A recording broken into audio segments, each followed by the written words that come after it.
Hockey Hall of Fame welcomes you to the enshrinement of the classes of 2020 and 2021.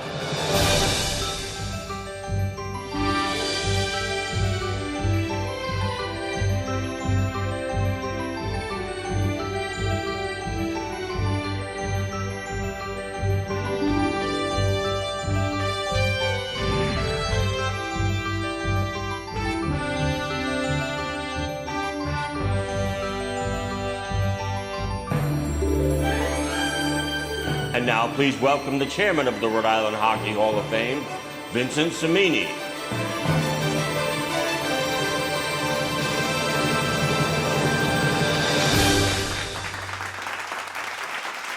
Welcome, everyone. On behalf of our board of directors, selection committee, and volunteer staff, I'd like to thank you for joining us for the enshrinement of the 2020 and 2021 classes of the Rhode Island Hockey Hall of Fame. Our sincere gratitude to Rhode Island Public Broadcasting, to our presenting partners, and to the many businesses and organizations whose generous contributions have given us the opportunity to share these inductions with you. For over 123 years, our state has been in the game's forefront. Our Hall of Fame mission is to chronicle Rhode Island's rich and illustrious hockey history and to honor, preserve, and celebrate the achievements of our hockey heroes. Rhode Island is responsible for some of the most important moments in the evolution of hockey in our nation. The recognized father of hockey in the United States, Malcolm Green Chase, was born and raised here. The nation's first intercollegiate league hockey game was won by Brown University in 1898, and the first women's collegiate hockey program, the Pembroke Pandas, was born here in 1964. And that's just a sampling. Our imprint on the game has been global. Rhode Islanders have played, coached, and influenced the development of the game throughout North America, Europe, and even Asia. They say a person isn't forgotten until their name is no longer spoken. Our mission is to keep those names alive. Our newest inductees represent a period of 90 years of that history, and it is our pleasure to shine light on their achievements, while also providing inspiration for future generations. Here for another year of Hall of Fame presentations is the veteran play-by-play voice of New England sports and the popular studio host of all Boston Bruins telecasts, our friend, Mr. Dale Arnold.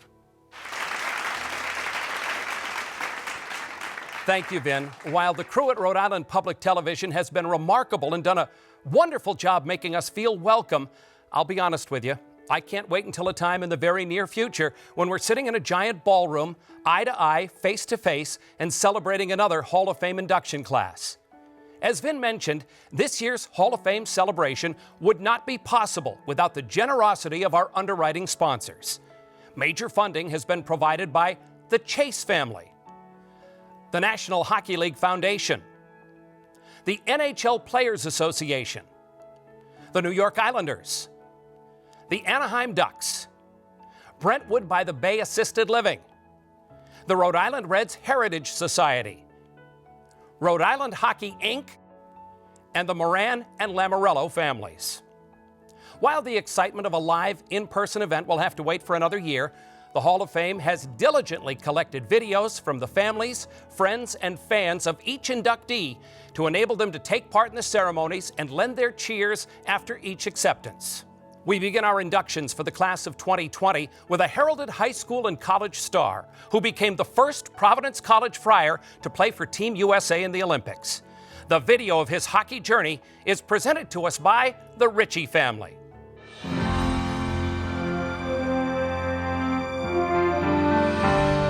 Paul Gay.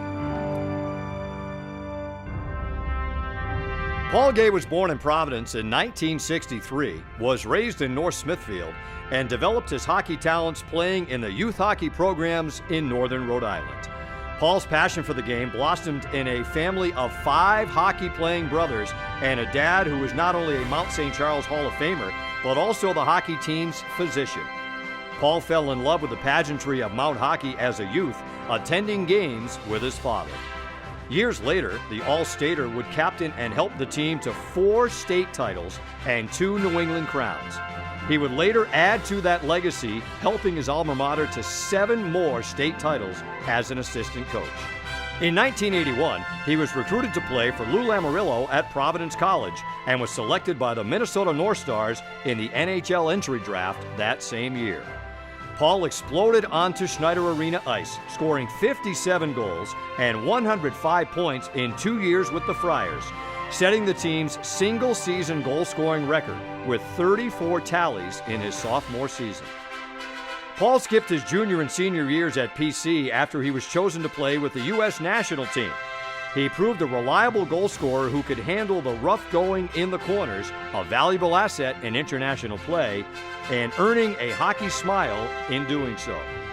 In 1984, he became the first Providence College Friar to play in the Olympic Games, scoring a goal in 6 games for Team USA in Sarajevo. Immediately following the Olympics, the young forward joined the Philadelphia Flyers, who acquired him for Flyers veteran Paul Holmgren. Gay scored 8 points in 14 games for the club, but was relegated to the minors the following season. In October of 1985, Paul was traded to the Los Angeles Kings, where he played 4 years. He later played a handful of games for the Boston Bruins and New York Islanders, but was chiefly an offensive spark plug in the AHL and IHL during his last few years as a pro. Over his NHL career, Paul suited up for 4 NHL teams, the Flyers, Kings, Bruins, and Islanders, but attained most of his success in the minors. Over his 10 seasons of professional play, Paul showcased considerable scoring prowess with 11 teams, recording 20 goals or more in 5 campaigns.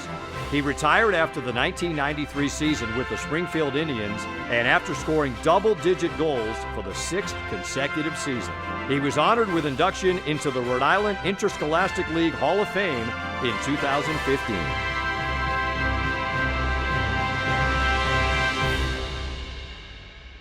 Delivering his acceptance from the seats he shared as a young boy with his father at Adelard Arena, please welcome Paul Gay. Thank you, Dale. I would like to thank the Rhode Island Hockey Hall of Fame for this very prestigious honor. To say that I am humbled to be included in this very distinguished group is a gross understatement. I would like to congratulate my fellow inductees. Your presence has been felt not only on the state level, but also on the national and global stages. You've had great careers and tremendous accomplishments. I would also especially like to congratulate my former college roommate, Tim Army. He was a great competitor, a great player, a great teammate, a great coach, and a great human being. I have 3 grandchildren, and before the first one was born, I was asked, what would you like to be called? I wanted to be called Lucky, because I've been extremely fortunate in my life. I had 2 loving parents that gave me opportunity, encouragement, discipline, and values. I have 6 brothers and sisters, Tom, Michelle, Lizanne, Joel, Mark, and Bruce. We played alongside each other, we competed against each other, we supported each other, and we encouraged each other. Only as an adult can I fully appreciate how much they helped me and inspired me by all that they are. I'd like to thank my wife Susan and the 6 children that we have together.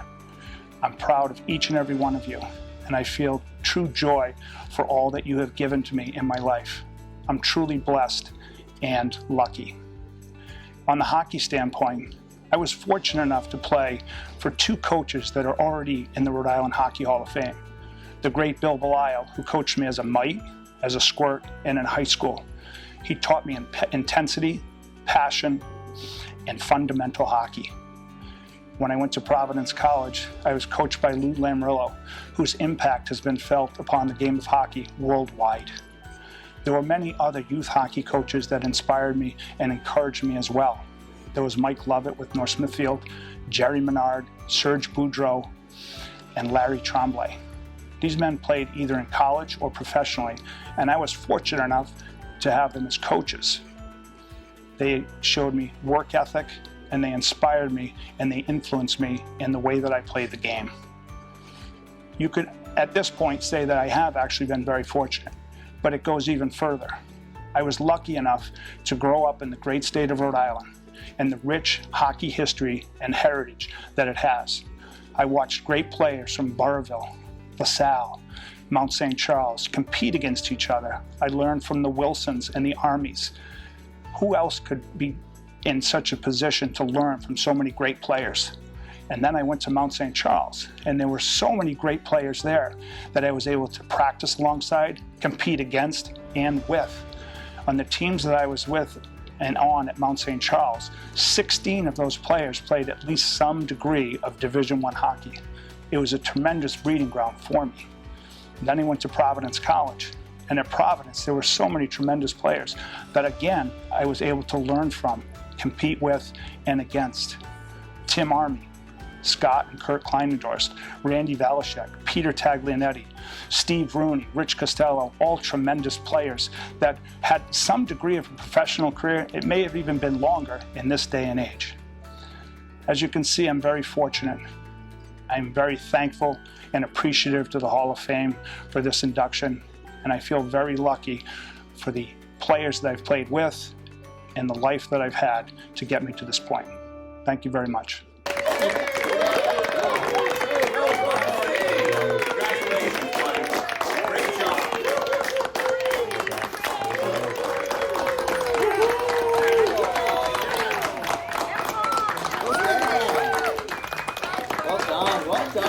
Heartfelt and very well said, Paul. Thank you. Our next inductee is no stranger to the podium, affectionately referred to as the Professor of Hockey. He's already been enshrined in 5 Halls of Fame for his defensive innovations and leadership. Brown University is the presenting sponsor of his hockey story.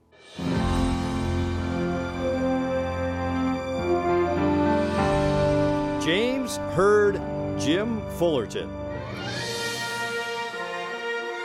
One of the true gentlemen of the sport, Jim Fullerton was born in 1909 in Beverly, Massachusetts. He starred in goal at Beverly High School and went on to play football and hockey at Norwich University. After graduation, he taught and coached at the famed Northwood School in Lake Placid. He remained there for 24 years, creating a formidable hockey power and sending numerous players off to collegiate careers. During that period, Jim also worked as a top on-ice hockey official in the Lake Placid area. He was hired as the first full-time coach at Brown University in 1955. In less than a decade, he had created a program that he led to the Ivy League title and a berth in the NCAA Final Four in 1965. It was the most successful hockey season in Brown history, and Jim was awarded the Spencer Rose Award as college hockey's Coach of the Year.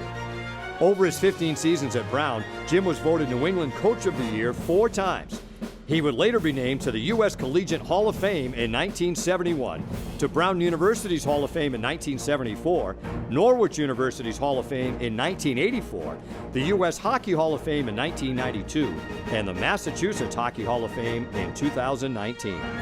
Considered one of the game's great innovators, many credit him with developing the box, triangle, and 1-2-1 diamond defensive tactics.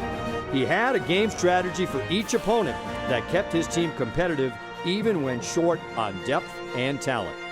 Jim Fullerton also championed the advent of women's hockey in the United States. He hired his first female assistant coach to teach power skating, and in 1964 had a Brown co-ed suit up in disguise and practice with the team to prove that women could play the game. The result would be the Pembroke Pandas, the first recognized American college women's hockey team. Jim was also a prominent force in the formation of the American Hockey Coaches Association, which he also served as president.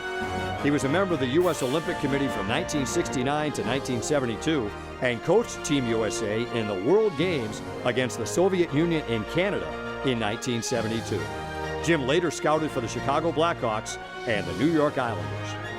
In 1989, Jim was honored with the Hobey Baker Legend of Hockey Award. 3 years later, to recognize individuals who love the purity of our sport, the AHCA created the Jim Fullerton Award in honor of the man they revered as their spiritual leader.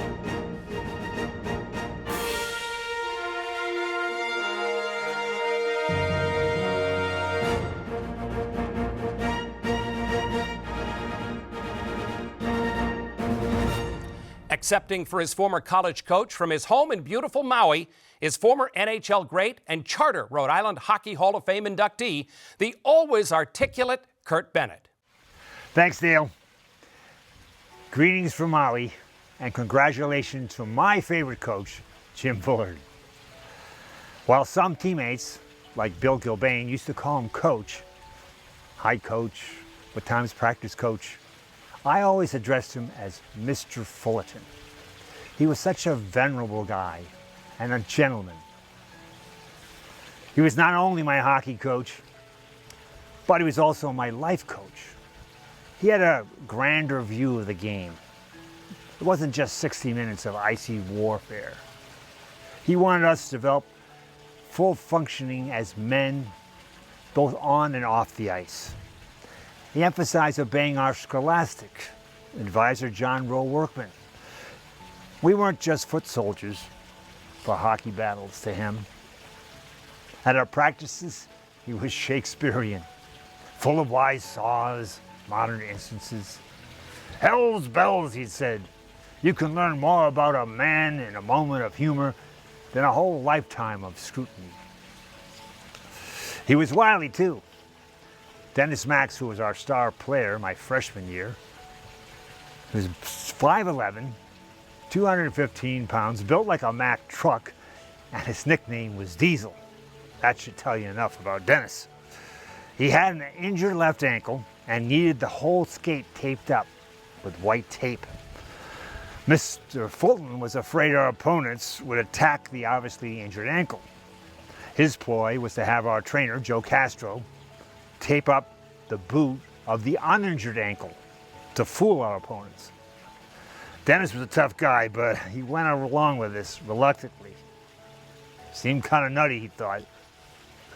Turns out he scored a couple goals that game, so Dennis continued wearing that taped up boot the rest of the year. Guys in the team would say, "When's your ankle gonna heal?" He said, "Oh, my ankle feels great." And he was telling the truth. It wasn't hurt. Fully retired in 1970, my last year at Brown. I had 3 great years playing for him.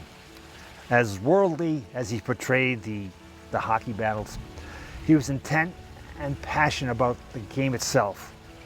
I can still see him smoking 2 cigarettes on the bench, one in each hand, one regular and one menthol, waving them around and saying, "Change them up."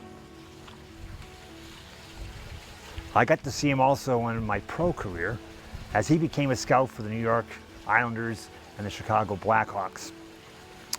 Pro hockey is a challenging and competitive experience, but I remember my Brown days under Foley.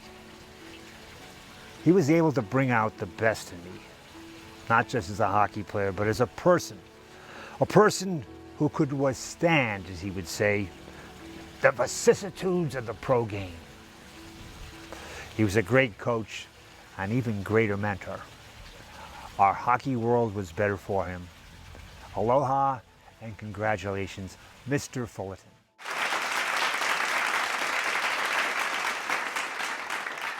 Speaking for Coach Fullerton's family, thank you, and very well said, Kurt. Before we move on to our next inductee, a congratulatory word comes our way from this year's back-to-back recipient of the NHL's prestigious General Manager of the Year award. This is Lou Lamoriello, and I want to take this opportunity to congratulate each and every one of the honorees this evening of the class of 2020 and 2021. I've had the privilege over my career to be associated with each and every one of you on a different level. Some I've had the pleasure of coaching, some I've had the pleasure of working with, some I've had the pleasure of coaching against, but cross paths, certainly being a native Rhode Islander, as all of you are. And it's really an honor for me today to represent a lot of the past recipients of this recognition today to each and every one of you. I'm proud to be a Rhode Islander. I'm proud for what the sports programs have allowed me to be able to accomplish throughout my career, and I hope that each and every one of you feel the same way. Congratulations, enjoy the evening, and congratulations to your families. Thank you to my former boss, Lou Lamoriello. And now on to our next inductee, who preceded you with the New York Islanders. first as a player and later as a recipient of his own NHL Executive of the Year award.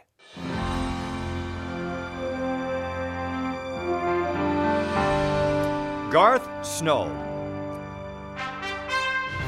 Born in 1969 in nearby Wrentham, Massachusetts, Garth was drafted out of Mount St. Charles in 1987 by the Quebec Nordiques. During his junior and senior years at the Mount, his team went 57-1, while capturing 2 Rhode Island state crowns and 2 national championships. He was inducted into the Mount's Hall of Fame in 2012. Garth went on to play for the University of Maine and led the entire NCAA in wins for 3 straight seasons. He helped lead Maine to 2 Hockey East titles over his time in Orono and was named to the NCAA Championship All-Tournament team in 1993 as the Black Bears captured its first national championship. At the time of his graduation, Garth held 9 school records and shared 2 others. He entered the university's Hall of Fame in 2007. The 1993-94 season also saw Garth play for the U.S. national team and in the Olympics in Lillehammer, Norway. He made his NHL debut with the Nordiques that same year, the first of a sterling 12-year pro career. Garth spent the majority of his first 2 pro seasons with the AHL Cornwall Aces, leading the league in wins his second year and leading all goalies in the playoffs in goals against average. A call-up to Quebec at the end of his AHL season saw Garth make his first appearance in the Stanley Cup playoffs. After the Nordiques moved to Colorado, Garth was traded to the Philadelphia Flyers in 1995. He took over the Flyers' goaltending duties during the postseason, leading Philadelphia to the Stanley Cup final against the Detroit Red Wings. During the 1997-98 season, Garth was traded once again, this time to the Vancouver Canucks, where he stayed for the next 2 years before signing a free agent contract with the Pittsburgh Penguins in 2000. In the summer of 2001, after just 1 season in Pittsburgh, Snow signed with the New York Islanders. 5 years later, on July 18, 2006, he officially retired as an Islander, having played in 368 NHL games and recording an impressive 2.80 goals against average over his career. On the same day, Garth was named the club's new general manager, a position he held for 12 years. He was named the NHL Executive of the Year for 2006-2007 by Sports Illustrated.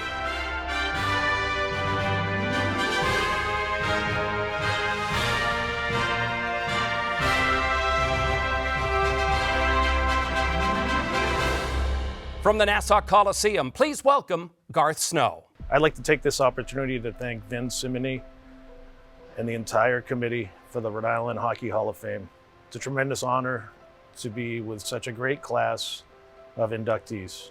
I'd also like to congratulate the other inductees with a great lifetime achievement and all the work that you put into this great sport of hockey. As a young hockey player growing up in Wrentham, Massachusetts, I had the opportunity to play for some tremendous coaches at the youth hockey level. And when I joined the Woonsocket North Stars, Don Choquette and the Belisle family, starting at grade 7 through grade 12, were instrumental in my hockey career. I'd be remiss not to mention the late Tony Cerisi, who was a tremendous advocate for me, a great goalie coach, and meant the world to me as a coach growing up.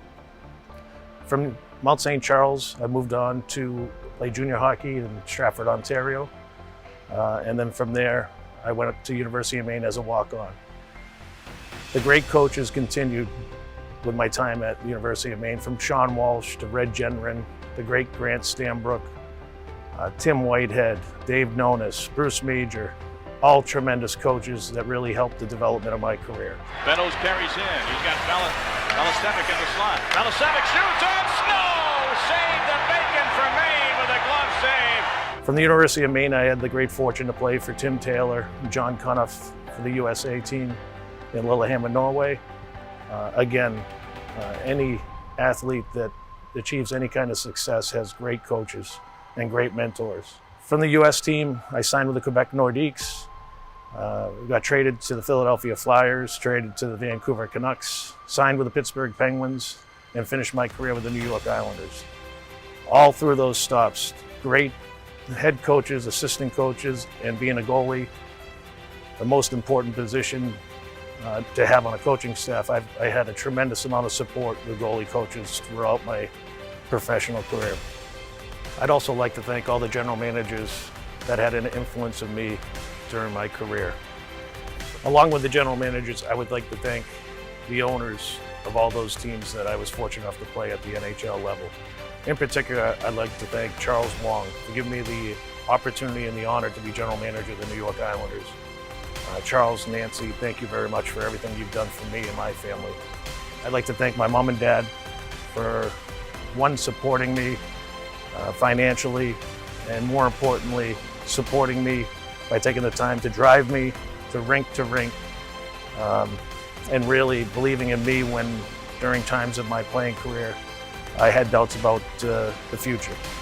And finally, I'd like to thank my wife, Erica, my 4 boys, Glenn, Miller, Parker, and Carson. I hope someday that you can look at me with the same love and affection that I feel towards my mom and dad. Again, thank you to Vin, the committee. Congratulations to the other inductees. It's a great honor, and I appreciate all my friends and family in the great state of Rhode Island. Thank you.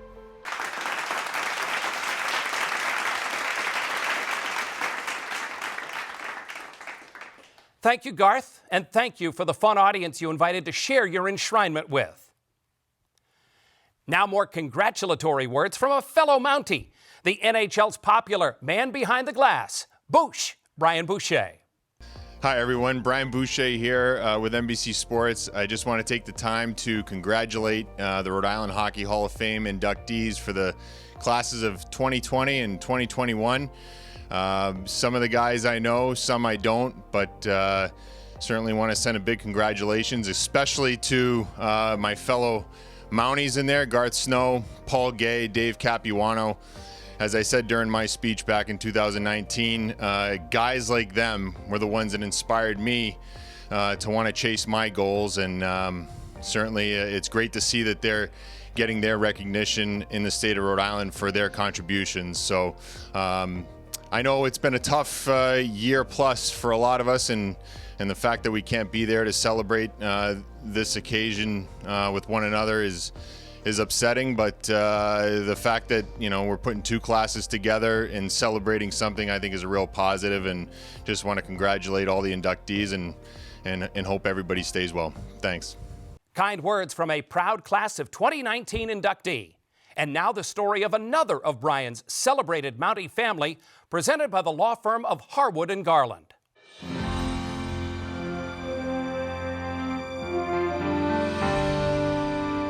Dave Capuano. Dave was born in Warwick in 1968 and raised in Cranston. A 1986 graduate of Mount St. Charles Academy and a member of the school's Hall of Fame, he was a 2-time All-Stater before accepting a scholarship to play what would be one of the greatest careers of anyone ever to skate for the University of Maine or play in Hockey East.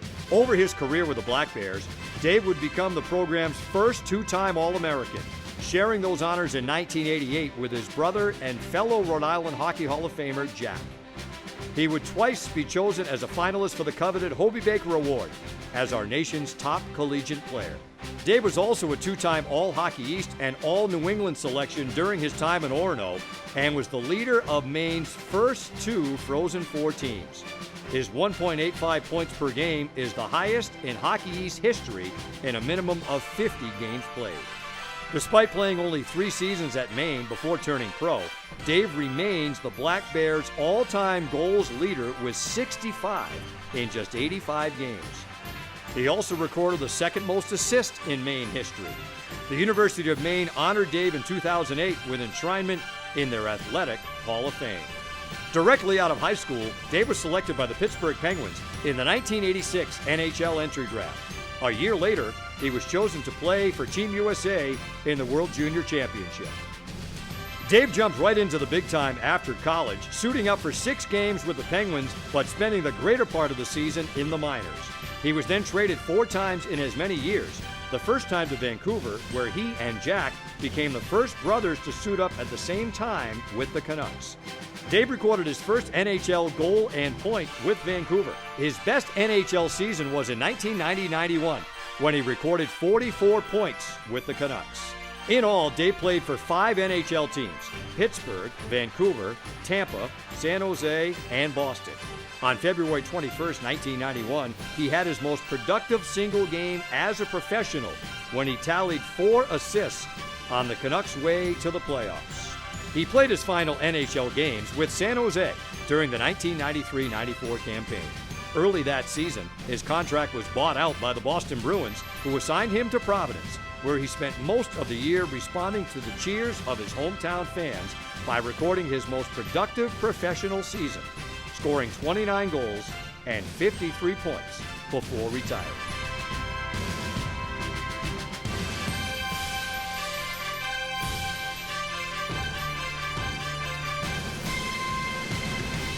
From Adelard Arena, where he prepped for perhaps the greatest scoring career in Hockey East history, please welcome Dave Capuano. Thank you, Dale. I'm humbled and honored to be inducted into the Rhode Island Hockey Hall of Fame. I would like to thank the selection committee for this incredible honor. I would like to congratulate all other inductees of the 2020 and 2021 class. I would first like to thank my parents, because I would not be here without you. I am thankful for your guidance and your many sacrifices. None of my achievements would be possible without you. I would like to thank all my coaches along the way. Coach Bill Belisle and Dave Belisle at Mount St. Charles. Coach Sean Walsh at the University of Maine, and so many more. You taught me discipline, demanded more of me, and ultimately led me to my dream of playing in the NHL. Hockey is truly the best game in the world. I just loved playing the game. Growing up, we just call our cousins and our friends the Bucci's, the Quinns, the Ernst, and we'd have a full-blown hockey game. In the summer, it would be street hockey. In the winter, it would be pond hockey. My parents even froze our large driveway known as the square so we could play ice hockey. As a kid, I never imagined I'd go from playing hockey in the square with my friends to playing in the NHL alongside teammates as far as Mario Lemieux, Paul Coffey, and many other greats. I played with so many great players at Mount St. Charles, including Chris Cambio, Matthew Schneider, Gott Snow, Keith Carney, and so many more. What great memories I have at Mount St. Charles. For my decision to go to the University of Maine to play alongside my brother Jack, that was an easy decision. Jack and I were first brothers to be All-Americans in the same year, first brothers to play on the Vancouver Canucks. These are accomplishments I am very proud of. When I look back at my hockey career, what a ride it's been. Being drafted by the Pittsburgh Penguins and scoring my first goal with the Vancouver Canucks are my greatest memories that I will never forget. I would like to now thank my siblings.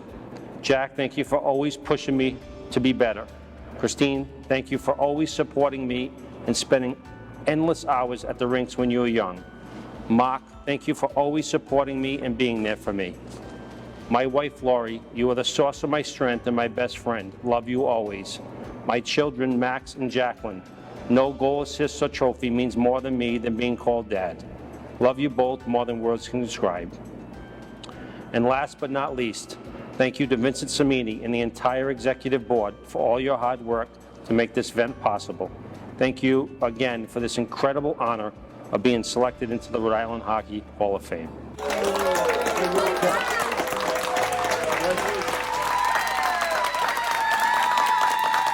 Well said, David, and welcome to the roster of the Rhode Island Hockey Hall of Fame, where you join your brother, Jack, speaking of whom. Hi, I'm Jack Capuano, Associate Coach for the Ottawa Senators hockey team. In 2019, I had the honor to be inducted into the Rhode Island Hockey Hall of Fame. I want to congratulate the next wave, especially my brother David, who I had a chance to play with the Vancouver Canucks and at the University of Maine. Also a colleague of mine, Gott Snow, who I work very closely with the New York Islanders as the general manager, and David Quinn, a close friend, currently the coach of the New York Rangers. It really is amazing the contributions from such a small state and the impact that it's had in Rhode Island. Again, congratulations to all the inductees and best of luck. Thank you, Jack.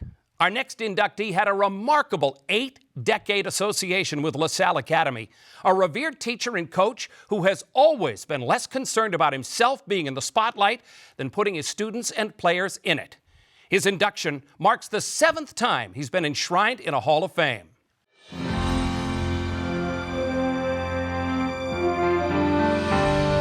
Louis A. Lou Cimini. Lou Cimini, LaSalle Academy's legendary and beloved coach and teacher, was an outstanding athlete in his own right and was inducted into 6 Halls of Fame during his lifetime. As testimony to his contributions to the game and community, the modest Cimini received a presidential citation and National Recreation Award for exemplary service to youth. Lou was born in North Providence in 1920. He attended Providence College on an athletic scholarship to play both sports. In 1951, Lou answered the call of his college alma mater to coach and help organize a new club hockey team at PC, which would become the nucleus of the Friar team that returned to NCAA play after a 26-year absence. His 9-decade affiliation with LaSalle began as a student in 1935, where he played both football and baseball. He joined the LaSalle faculty in 1946, where he taught math, science, and was the line coach for the great Jack Cronin. Despite never having played hockey, Lou knew the game well and soon took the helm as the Rams coach, a position he held until 1978. His 32-year record behind the bench was a remarkable 572 wins, 185 losses, and 34 ties, including 5 Rhode Island state championships and 1 New England title. His teams missed the playoffs only once during that span. A true gentleman, Lou never received a bench penalty, and in tribute to his contributions to the game, the championship division of the Rhode Island Interscholastic Hockey League is named in his honor. In addition to his work at LaSalle, Lou also served many years as a football referee and baseball umpire, and was a former president of the Rhode Island Gridiron Club. The LaSalle football stadium bears his name, as does the Aquatic Center in North Providence, where he was the town's longtime recreation director. He was awarded the Grantland Rice National Award for Sportsmanship in 1972 and was recognized by President Eisenhower for his outstanding service to youth, especially in hockey. Most significant to Lou, however, were his many players who went on to star in college and the pros. Among them are some of the most recognizable names in the game who made their own mark, carrying his legacy onto the national and international hockey stage as scouts, coaches, and general managers. Lou was also known to mentor and counsel many of his players and students in a number of supportive ways long after their LaSalle days. They can be counted among the many who would also go on to make important contributions to their communities as fathers, businessmen, coaches, and educators. He sadly passed away at age 90 in 2010.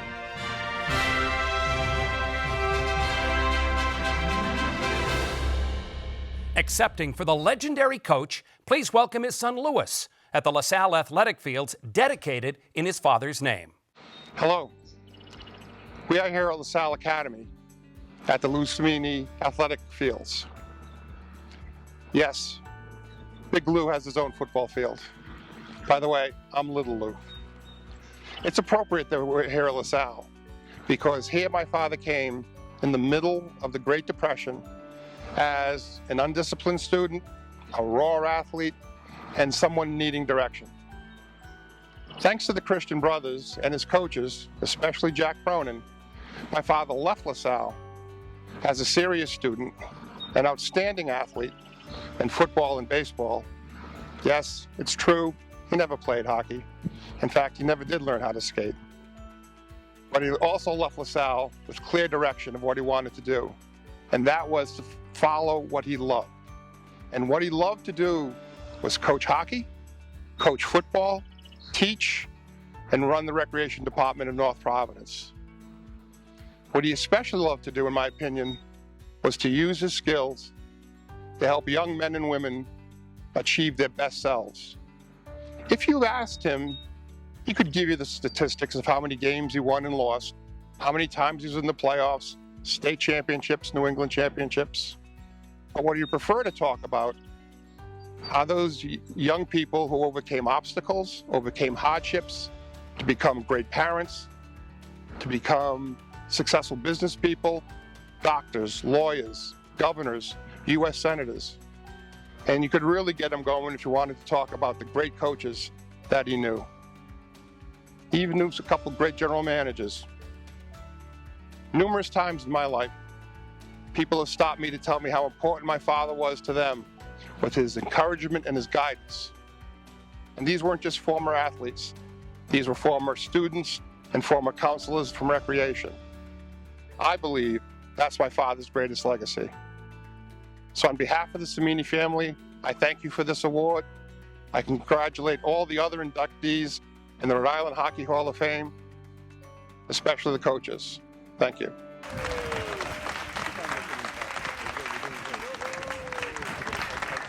Eloquently said, Lou, and more evidence that the impact of a great coach extends far beyond just the X's and O's of the game. Our next honoree starred in goal for Coach Cimini before becoming a college All-American. The story of his illustrious hockey career is presented to us by LaSalle Academy.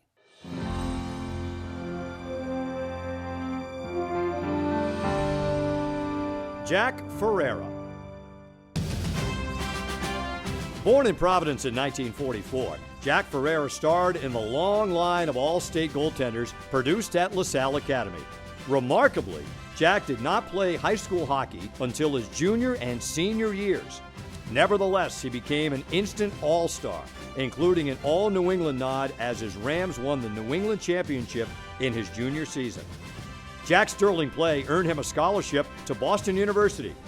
Nicknamed Mr. Magoo by his teammates, Jack helped backstop the Terriers to the ECAC title in 1965. He earned All-America honors with a school record of 8 shutouts.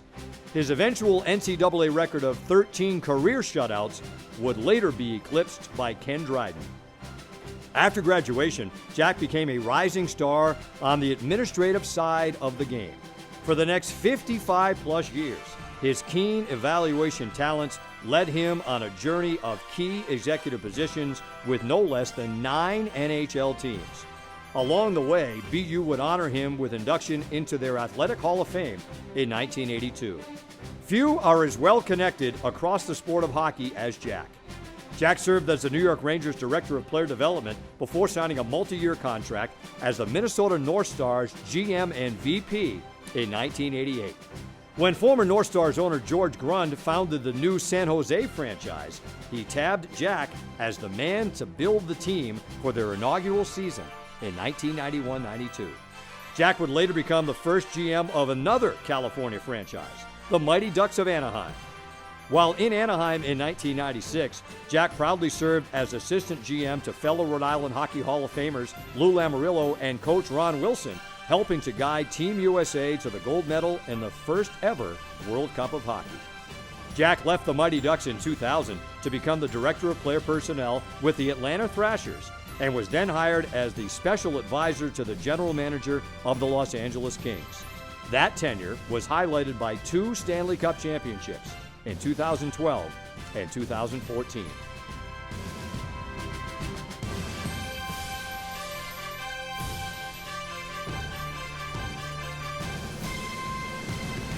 Accepting from his home in Riverside, California, please welcome the visionary and well-traveled Jack Ferrara. When I got this honor, I was thinking about how did it all start? Well, I was probably about 9 or 10, and I grew up in a section of Providence called Fox Point, and they had a recreation center we used to go to after school, and we got into floor hockey, and that was my first experience with hockey. Then the Rhode Island Pee Wee Hockey Association started, and I played for a team there, and there was only 4 or 5 teams in the state, but we got to play 2 or 3 times a week, and it was really fun. But anyway, after that, it was time to go to high school, and I went to classical. But the only problem was classical didn't have hockey. So for 2 years, 9th and 10th grade, I played baseball, I played football, I even played 1 year JV basketball. But then I convinced my parents to let me transfer, and I went to LaSalle Academy, one of my best decisions. And it was a great school. And we had success. We won New England Championship. We went on to my senior year. We went to the state championship and lost to Burrillville. But then one of the best decisions of my life came around, and that was I went to Boston University. And there we played all the top teams in the country, and even on my senior year, I got to play in the Frozen Four. Now I got drafted. No, not in the National Hockey League. It was by Uncle Sam. And I was stationed out in Fort Ord, California. I always felt that somebody was looking over me through my whole career. And I found out that when I was out in Fort Ord, I had orders to go to Vietnam. And then I got called in and got new orders, and I was shipped to the United States Military Academy, West Point, to be an instructor. So that's when I knew there was a hockey god. And after I was there for 2 years, and my college coach, Jack Kelly, the 1972, the WHA started, and he hired me to do his scouting. And I just loved it. After in 72, when my career started, I went on and then worked for multiple teams in different positions, but I've been in the game now for 48 years, and it's just been outstanding. And some of the people that I've worked for or worked with are just fantastic. I have so many people to thank for getting me in the right direction, but my high school coaches, Lou Cimini and Ben Hayes, my college coach, legendary coach Jack Kelly, and Bob Crocker. And then in the National Hockey League, there's just a multitude of people. Harry Sinden, Glenn Sather, Lou Lamoriello, fellow Rhode Islander and LaSalle graduate. Then there's Serge Savard, and finally Cliff Fletcher. Cliff was great. Cliff was just always in my corner, gave me great opportunities. And one time I asked him, I said, Cliff, give me a job description. And he said, I want you to go and see everybody eligible for the draft. Just go. I don't care how often or where, just go. And I wasn't married at the time, so I took advantage of that. I went all over the world to see if a puck was dropped. I guarantee you I was at the game. I'm just excited about this award, and I'd personally like to thank, everybody, and I may have missed a couple of people, but when I was growing up, I'd like to salute my fellow inductees, and when I was growing up in Rhode Island, the beer of choice was Narragansett. And to all fellow inductees, here's a salute. Gavahanset.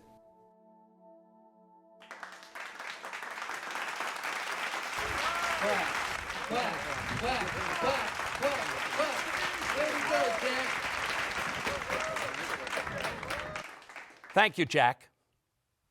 Now a message from another former voice of local hockey and one of the most familiar faces of the NHL. From her NBCSN studio, our friend, Miss Catherine Tappan. Congratulations to the Rhode Island Hockey Hall of Fame class of 2021. I'm so excited for you all, and I wish we could all be there in person to celebrate with you, but we are celebrating virtually and congratulating you all for an incredible milestone reached. Having covered my career very early on in Rhode Island, I know many of you, and I've had the opportunity to spend a lot of time with you, and I'm just very proud of all of your success. So congratulations from all of us to you. Thank you, KT. Our final inductee of the class of 2020 is a member of one of Rhode Island's most famous hockey families.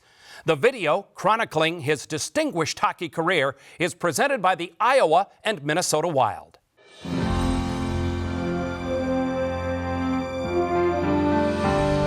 Tim Army.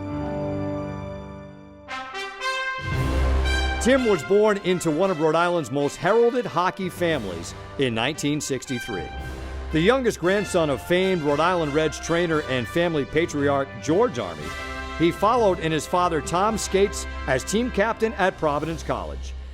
He's the brother of Boston College All-American Billy Army, former Wesleyan standout and Kent School coach Tom Army Jr., and the proud father of former Friar star and professional Derek Army and former Stonehill star and Lawrence Academy assistant coach Travis Army. Tim played his youth hockey in Edgewood and East Providence and was a two-time All-Stater at East Providence High School. He played 4 outstanding seasons at PC, captaining the Friars' 1984-85 Hockey East champions. That year, he was named an NCAA All-American and a finalist for the Hobey Baker Award as the nation's very best collegiate player. For his achievements on the ice in Rhode Island, Tim has previously been honored as an inductee of the East Providence High School, Providence College, and Rhode Island Interscholastic League Halls of Fame. Tim was selected by the Colorado Rockies in the 1981 NHL entry draft and played briefly in the AHL and in Europe before turning his attention to coaching. He started at the highest level of the game, serving 4 seasons as an assistant with Jack Ferrera's Mighty Ducks of Anaheim, and then 3 years as head coach of the AHL's Portland Pirates. He returned to Providence in 2005 to take the helm of the Friars, coaching them for 6 seasons before the start of 6 more campaigns with the Colorado Avalanche. Tim, who is currently the head coach of the AHL's Iowa Wild, served as an assistant coach for Team USA at the 1994 and 1996 Men's World Ice Hockey Championships, at the 2004 World Cup of Hockey, and also at the 2012 World Cup of Hockey. The 2021 campaign marks Army's 33rd season of coaching at the NHL, AHL, international, and collegiate levels. He coached his 1,000th NHL game on April 11, 2015, against the Chicago Blackhawks. Always giving back, he returns to his home state each summer to coach and assist at our local youth clinics.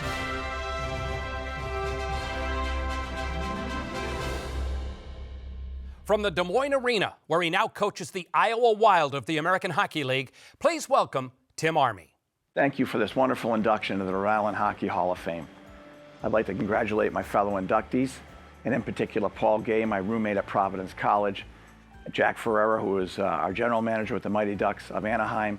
We also work together with in the Minnesota Wild organization. Jack's been a tremendous mentor over the years, and going in alongside my grandfather, George Army, is a very, very truly special feeling. I'd also like to thank my coaches over the years, Tom Foco at East Providence High School, Lou Lamorello and Steve Sterling at Providence College, and certainly the coaches that I worked for over the years that had a tremendous impact on my career. Mike McShane at Providence College, Joe Sacco and Jared Bednar with the Colorado Avalanche, Clark Donatelli with the Wilkes-Barre Scranton Penguins, Patrick Waugh, who I worked with for 3 years with the Colorado Avalanche, and certainly Ron Wilson, who I worked with for 9 years, had a tremendous, tremendous impact on my career. I worked for Ron with for 4 years with the Mighty Ducks of Anaheim and 5 years with the Washington Capitals. And then certainly my family, my mom and dad, my brothers Tommy and Bill, who were always the standard for me when I was growing up, and their families, my sister Beth and her family, and then finally my family, my wife Sue, our boys Derek and Travis, our daughter-in-law Jenny, and our grandson Boone. We've moved around a lot over the years. It was never particularly stable. A lot of bouncing around, a lot of different places to live, a lot of different schools, a lot of youth hockey programs, baseball, soccer, and it's not possible without somebody keeping it all organized. And without Sue, none of this would have been possible. I love her dearly, and this has been a wonderful, wonderful ride with her. She truly is Mrs. Incredible. We are extremely proud of our boys, Derek and Travis, extremely proud. And we love our daughter-in-law, Jenny, and we can't wait for Boone when he starts playing hockey to become the 5th generation Army involved in hockey. So congratulations to everyone. Thank you for this wonderful honor, and I hope everyone has a great evening. Thank you very much.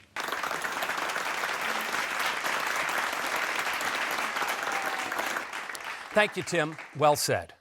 As Vin Cimini noted in his opening address, Rhode Island is the proud home of the recognized father of ice hockey in the United States, Malcolm Green Chase. In his name, the Hall of Fame has created the Malcolm Green Chase Memorial Trophy to recognize lifetime contribution of a Rhode Islander to the game of hockey. To present the award to our 2020-21 recipient, please welcome Malcolm's great-grandson of the same distinguished name, Mr. Malcolm Green Chase. Thank you, Dale, and thank you, Rhode Island Hockey Hall of Fame. If my great-grandfather were here with us today, he'd be amazed and proud of what has become of this great game he fell in love with back in the early 1890s and then championed throughout the Northeast. He'd be equally proud that his legacy is being carried forward by those dedicated to the sport and the sportsmanship that should accompany it.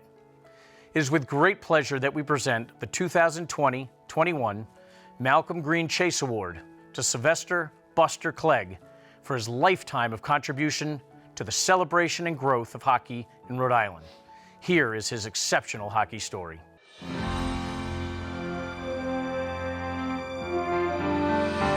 Sylvester Buster Clegg. Buster Clegg has had a connection to the game of hockey in Rhode Island for most of his life, and he's touched all levels of the sport. Born in 1937, he was raised in rural Burrillville, Rhode Island, eventually becoming a high school all-stater under the tutelage of the Broncos' legendary coach, Tom Eccleston. An exceptional student, he was also named to the National Athletic Honor Society for achievement in sports and academics. Buster would continue to star on defense for 4 years at the University of New Hampshire, where he was team captain and co-MVP as a senior. After graduation, Buster impressed Rhode Island Reds owner Lou Peary with his hockey acumen and enthusiasm. He was hired as publicity director for both the team and the Rhode Island Auditorium. In 1966, he was named the team's general manager, at the time the youngest GM in all of pro hockey.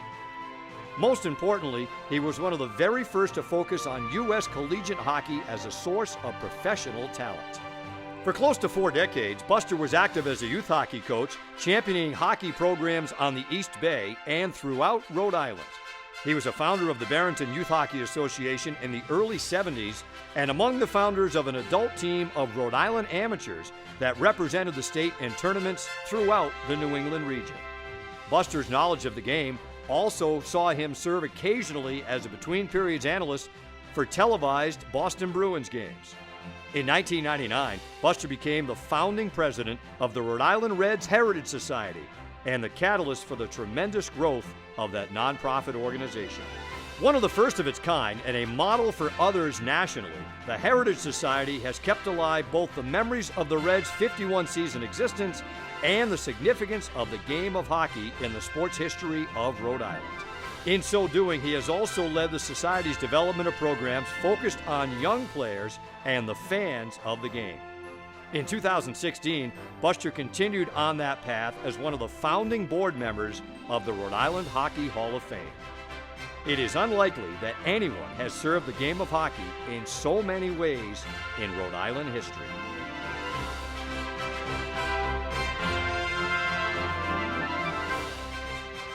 Congratulations, Buster. Thank you for all you've done for the game of hockey. Accepting for Buster is his eldest son, Buster Clegg III. Thank you, Malcolm. On behalf of my father, Buster Clegg, I'd like to thank the Rhode Island Hockey Hall of Fame for this recognition. My father's honored and humbled to receive this tribute and proud to join the past recipients of this award, Ralph Warburton and Larry Reed, both of high standing in Rhode Island hockey. My father has enjoyed a pretty good life in hockey with the help of some key persons, that's for sure. He was fortunate to have grown up in the Burrillville hockey culture, learning to play and love the game under the teaching and guidance of the legendary Tom Eccleston, about whom praises are endless. While Tom's coaching and life lessons took him onto a path of successful playing career at UNH, it was a fortunate meeting with Lou Peary, the owner of the Providence Reds, that started him on his next chapter after graduation. Mr. Peary believed in my father from the start, first as the Reds publicity director, and then, at the age of 29, naming him the youngest general manager in professional hockey. Unfortunately, hockey didn't pay much before the NHL expansion, and sadly, he had to eventually resign and take a position outside hockey to earn a better living for our family. His world without hockey didn't last long, however. In 1969, he received a phone call from Tom Army, son of the longtime Reds trainer George Army. Tom was a person familiar with youth hockey as a coach, and he asked my dad if he'd be interested in coaching. My father said he'd give it a try, and about 25 years later, he was still giving it a try. What my father always enjoyed about youth hockey was watching kids improve from year to year. First from learning how to skate, then to actual gameplay. Many of the young players he coached became high school players, and some even college players and professionals. And through the whole process, he made friends with a ton of good young players and their parents. My brothers and I benefited greatly from the youth hockey experience, and specifically from having him as a coach. Presently, my father is retired. He retains the title of founding president of the Rhode Island Reds Heritage Society, the historical organization dedicated to restoring and preserving the 51-year history of the Reds. Today, he's proud to be receiving the 2020 Malcolm Green Chase Award. Thank you so much for this tremendous honor. He certainly had a pretty good life in hockey with the help of some key persons, that's for sure.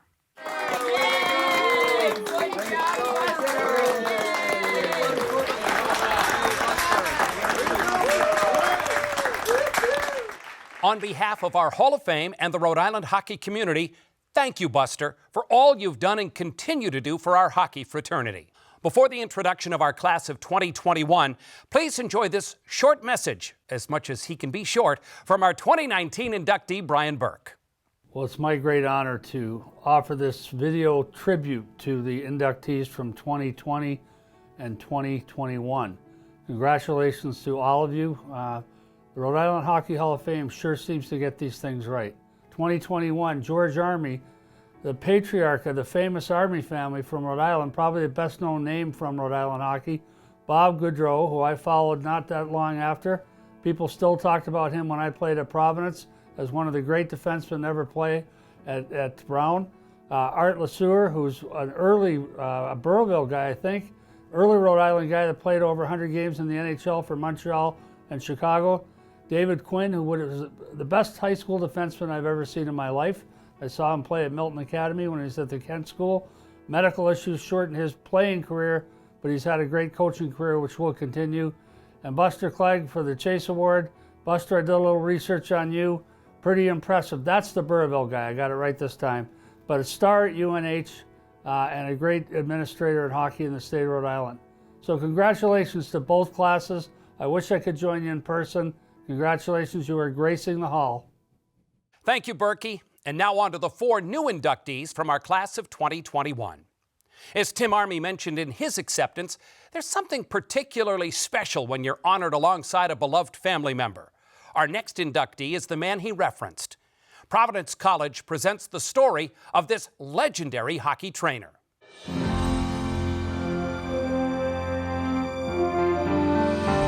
George Army. A class of 1964 inductee into the Rhode Island Reds Hall of Fame, George Army, the Reds' iconic and revered trainer from 1934 to 1969, had the longest tenure of any individual associated with the team. Self-taught during a time when there were no schools or programs teaching his craft, Army became so proficient that his counterparts around the league sought out his advice on tending to injuries even during games for the opposition's players. He famously taught himself to stitch by slicing oranges and then deftly sewing them back together. Born in Millbury, Massachusetts in 1898, George was a highly talented baseball player in his youth.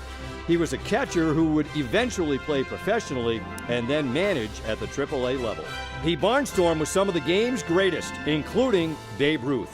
When Gene Danuke, a fellow baseball star, took over as GM of the Reds, he convinced George to help with the team's training during the offseason, and the rest is history. Among his most notable protégés were 2 local young men who would go on to their own Hall of Fame careers as trainers and claim George as their inspiration and role model. Tommy Woodcock with the St. Louis Blues and Hartford Whalers, and Pete Demers with the Los Angeles Kings. Of equal note, George is also the patriarch of one of Rhode Island's most famous hockey families. His son Tom was the first of 3 generations of Armies to star with the Providence College Friars when he captained the team during their 1952-53 season. Grandsons Tom Jr. starred at Wesleyan, and Bill became an All-American at Boston College. George's youngest grandson, Tim, became team captain and All-American at PC. He later coached the Friars before moving on to a career coaching in the NHL. Tim's son, Derek, would later become part of one of the Friars' most famous scoring lines. centering future NHLers Noel Acciari and Brandon Tanev. George was with the Reds during all of their Calder Cup championship seasons. Over that time, he was honored with his selection to serve in both the 1941 and 1956 AHL All-Star Games. He sadly passed away on the job on January 11, 1969.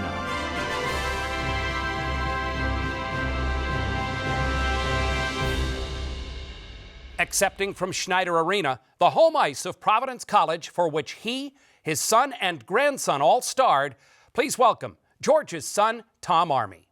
Thank you, Dale. It's an honor to be here to receive this award from my dad. He's been gone a long time now, but he was a fixture in Rhode Island hockey from 1930 until he died in 1969. And he'd be very, very honored that this award has been given in his honor. And he'd be very honored to have watched his grandchildren play hockey. My son Bill, Tom, Timmy, and of course grandson Derek, Travis, and Jeff and Matt Church, and the whole group. Although he was a professional baseball player for 18, 20 years, he was associated with hockey, and I think that's what people remember. He came here in the early 1930s at the invite of then the owner of the club, Gene Dubuque, who was a battery mate of his. He was a big league pitcher for a long time, Gene was. My dad was a catcher, and they get along very well. And he brought my father here in the very early 1930s, and from that, he developed into an institution in his own right for having served the Reds for so many years as a trainer. And he was a good one. He stitched up his own grandchildren a couple of times, as well as me. And he was good at what he did. And I think anybody, such as maybe a fellow like Zelio Topazzini, would be the first one to say he was a great trainer. And I remember when Topper got hurt one night in Hershey in the playoffs, and I came back on the plane with the Reds, and he had a broken jaw, and I think he fractured his nose as well. He was in agony on the way home, on the flight home. But my dad was there through all of this. He came here in the very early 1930s until he was with the club when he died in '69. So we have a lot of memories, and I'm glad to be here in his honor.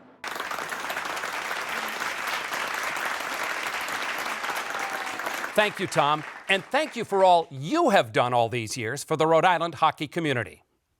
Our next honoree grew up literally next door to the old Rhode Island Auditorium, where his rink rat ice time led him to a legendary hockey career. His video, proudly presented by Bank RI.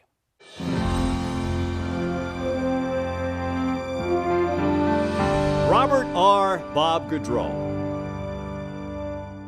Bob Gaudreau, a two-time college All-American, was born in Providence in 1944. He grew up next door to the Rhode Island Auditorium, where he had access to rink rat ice time and witnessed to the play of the great pros who played there. And he made good use of both. He came to Brown University from nearby Hope High School, where he dominated play and was selected to 3 consecutive All-State teams. During his 3 varsity seasons for the Bears, the 6'3", 190-pound Gaudreau stamped himself as arguably the greatest of all Brown hockey players. His son Robbie later emulated his father's achievements with his own All-American career at Providence College. Bob was an All-Ivy selection in each of his 3 varsity years on College Hill, in addition to being a 2-time All-East, All-New England, and All-American selection, a 1971 inductee into the university's Athletic Hall of Fame. Bob was the highest scoring defenseman in the Eastern Collegiate ranks for 3 years and ended his career as Brown's most productive defenseman with 35 goals and 55 assists for 90 points. Bob's poise with the puck was beyond compare. His greatest asset, according to his legendary coach Jim Fullerton, was how he controlled the tempo of the games he played. In 1964-65, Gaudreau led Fullerton's Bruins to the Ivy League title and a place in the NCAA Final Four held at the then new Meehan Auditorium. The following season, the smooth-skating blue liner was voted the outstanding defenseman in New England. He would receive the prestigious Walter Brown Trophy, capping off his senior year with the annual award given to the outstanding American-born hockey player in the New England region. 1 year out of college, the Bruin All-American would earn a spot on the 1968 United States Olympic hockey team and competed at the Grenoble Games. He was inducted into the Rhode Island Heritage Hall of Fame that same year. Of his career and his unparalleled skill and poise on the back line, fellow Rhode Island Hockey Hall of Famer Jack Ferreira, who played with and against Bob and is one of the great talent evaluators in all of hockey, is effusive in his praise. Quote, "Without a doubt, in today's era, long from the days of the original six when Bob played and opportunities were limited, he would have been a Norris Trophy candidate as the NHL's best defenseman every year." High praise indeed.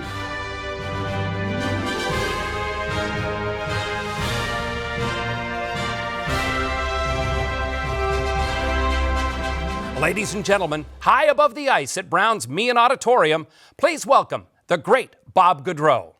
Thank you for inviting me as a member to the Rhode Island Hockey Hall of Fame. It's hard to believe that over 50 years have passed since I first became serious about this fantastic sport. As a young boy, I grew up next to the former Rhode Island Auditorium. Its rich heritage inspired me as I grew in the sport. Many of the names associated with this prestigious organization are very familiar to me, and I'm truly honored to join them as a member of the class of 2021. Thank you. I also would like to offer congratulations to my fellow inductees, George Army, Art LeSueur, and David Quinn. As I think back to those who inspired me and helped me, I would also like to offer them a hearty thank you. I grew up at a time when defensemen were gradually becoming more offensive. During this time of change, I was given the opportunity to carry the puck as often as possible. Ed Mullen, my coach at Hope High School, along with Jim Fullerton, my coach at Brown, encouraged me to carry the puck. They provided me with the foundation and work ethic that has served me well both inside and out of the rink. I thank them for having that faith in me. It helped my game to evolve, and it strengthened it, and it ultimately helped to prepare me for the ultimate sports honor of playing on the U.S. Olympic hockey team in 1968. Being a part of the Team USA is an experience I will remember forever. I have been blessed to have the love of my sport passed along to my children and grandchildren. From my eldest son, Rob, who has played in the NHL, to my grandsons who both have a love for the sport, this is a legacy that I hope will continue for future generations. I'd like to thank my mother and my wife for the support that they gave me over the years and made my life a lot easier.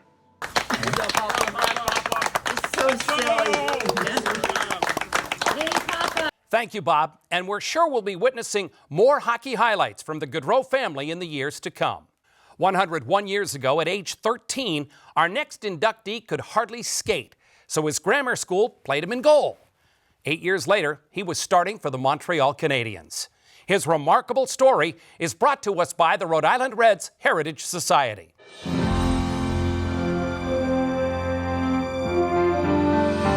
Joseph Arthur Art LeSueur. Art LeSueur is a Providence Reds legend.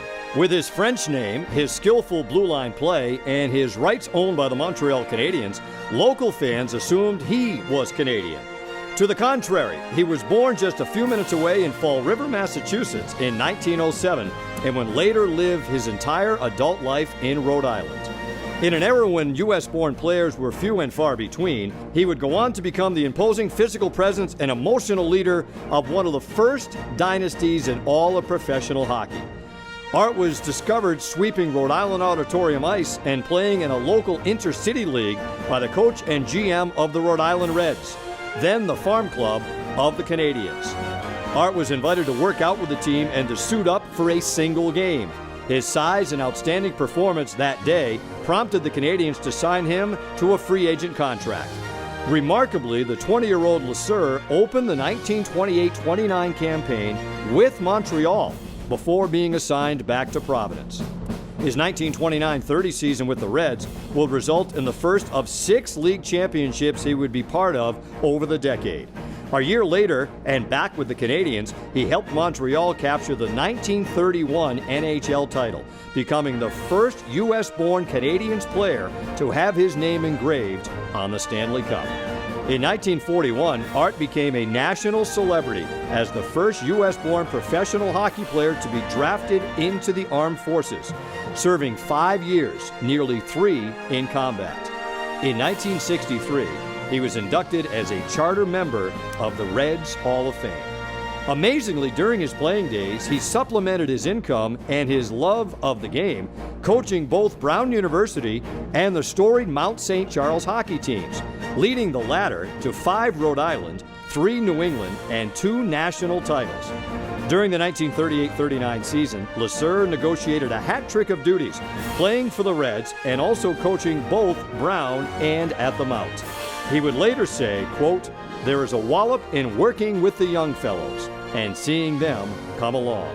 That's my line." Following his playing and coaching career, the longtime Warwick, Rhode Island resident returned to the Rhode Island Auditorium ice, refereeing high school and college games, as well as serving well over a decade as a linesman for all Reds AHL home games. Few in the stands or even playing in the games were aware that the burly man gracefully racing from end to end, blowing his whistle and breaking up tussles, was the most accomplished and decorated skater on the ice.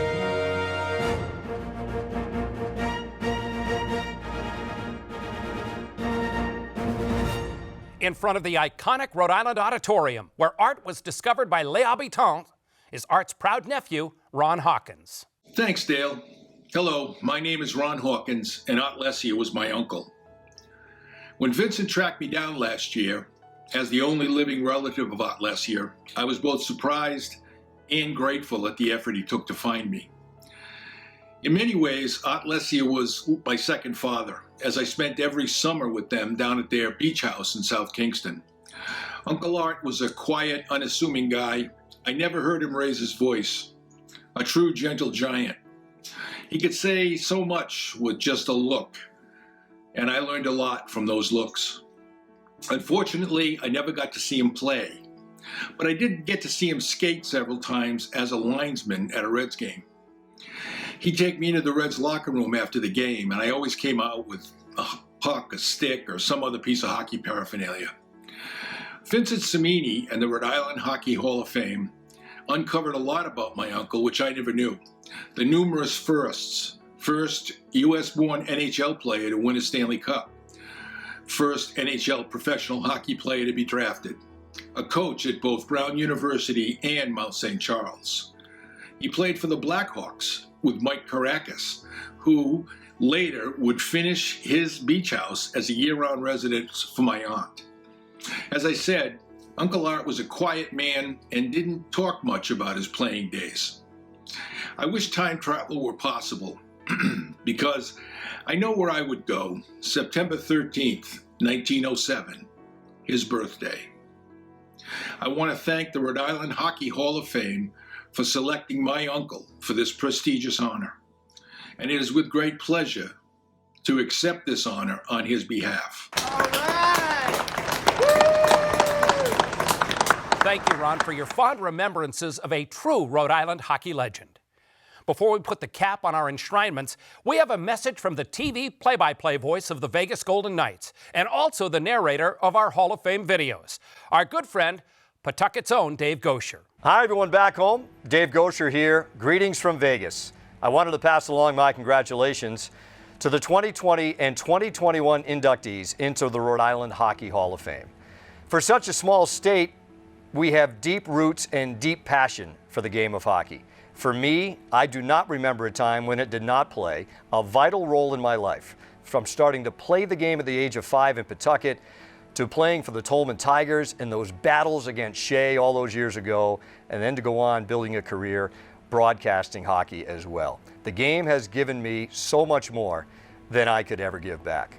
I've been honored to be on the Rhode Island Hockey Hall of Fame selection committee and board since their inception, and to be able to do the voiceover tributes for each inductee. Every year, the names put in front of us, the names that I grew up learning and hearing about, the names that I grew up playing with and against, and the names of people that I admired so much.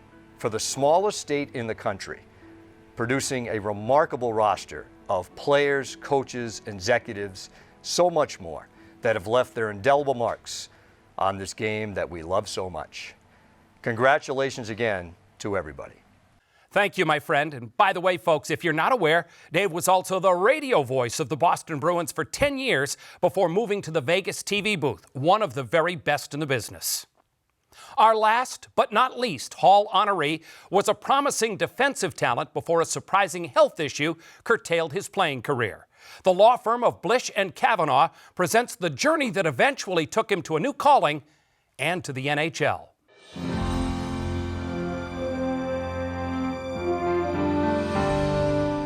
David Quinn. David was born in Cranston in 1966, developing his hockey skills in the CLCF and in the Johnston Youth League, where he captained the USA Hockey's national champion Bantam team in 1981. He played his high school hockey at the Kent School in Connecticut, where he was a 2-year captain and team MVP. Highly touted, David was the first-round pick of the Minnesota North Stars in the 1984 NHL Draft. Despite his high draft position, he opted to play collegiately for Boston University rather than turn professional. After his junior season, David tried out for the 1988 U.S. Olympic team, and during his tryout, he was diagnosed with hemophilia B, also known as Christmas disease, a rare blood disorder that required David to retire from the game. Fortunately, medication advances led to his return to the ice after a 4-year absence. The successful treatments gave him the opportunity to earn a spot with the U.S. national team in an effort to make the 1992 U.S. Olympic squad. While he didn't make the final cut, in part due to an ill-timed injury, he did attract the attention of the New York Rangers, who signed him to his first professional contract. David was assigned to the Rangers' American Hockey League affiliate, the Binghamton Rangers. David played the entire following season with the Cleveland Lumberjacks of the International Hockey League. He retired following the 1992-93 season without ever realizing his dream of playing in the NHL. After his playing days, David turned to coaching, learning from some of the game's best. He served as an assistant under Ben Smith at Northeastern University before joining the coaching staff at the fledgling hockey program at the University of Nebraska-Omaha. 3 years later, David was hired as a developmental coach for USA Hockey and then returned to the collegiate ranks as an assistant at his alma mater, Boston University, helping to guide the Terriers with former coach Jack Parker to the national title in 2009. That fall, Quinn was introduced as the head coach of the Lake Erie Monsters, the AHL affiliate of the NHL's Colorado Avalanche. 3 years later, Quinn joined the parent club with fellow Rhode Islander Tim Army as an assistant coach with the Avalanche. In 2013, David was named the 11th head coach of Boston University, replacing his mentor, Jack Parker. He resigned that position in 2018 to take over the reins of the New York Rangers. His NHL dream realized in a way other than he had once imagined.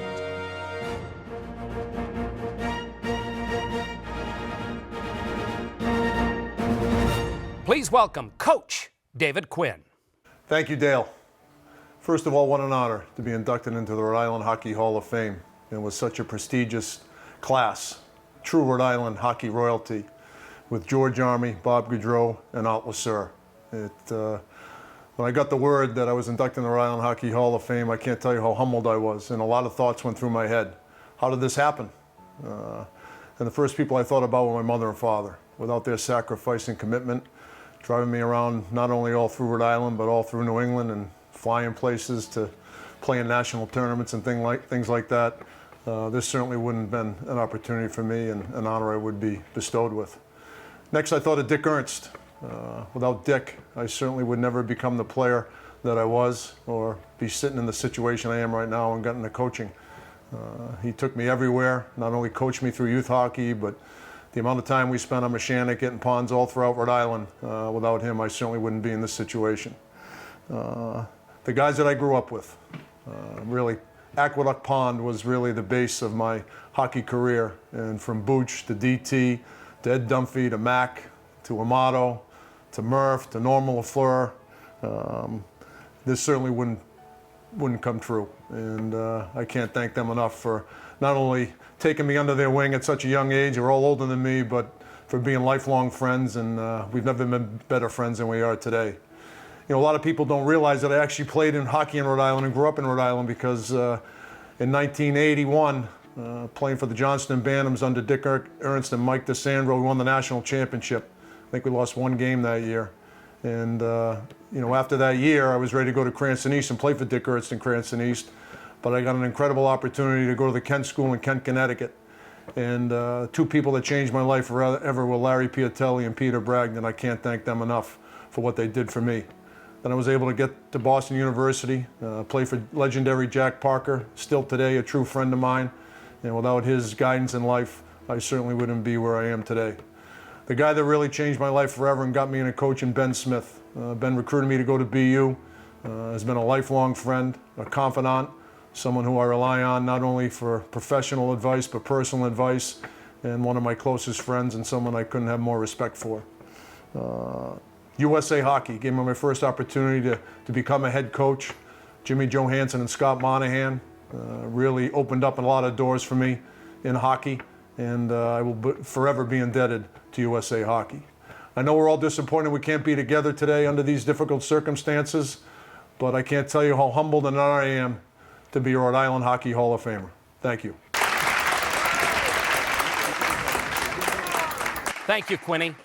Well, folks, that takes us to the end of our induction ceremonies for the classes of 2020 and 2021. Thank you for being with us. We hope you enjoyed the proceedings and have come away with an even greater appreciation of Rhode Island's rich hockey heritage. To learn more about the Rhode Island Hockey Hall of Fame and its inductees, please visit the Hall's website or their new interactive kiosk and Wall of Fame installation at the Dunkin' Donuts Center in Providence. We look forward to seeing you next August when we renew our live, in-person inductions. Please join us as we pay tribute to the class of 2022 at our enshrinement celebration and dinner in the beautiful Twin River Event Center in Lincoln. We promise a wonderful evening, making more Rhode Island hockey history together. Meanwhile, stay safe and play fair.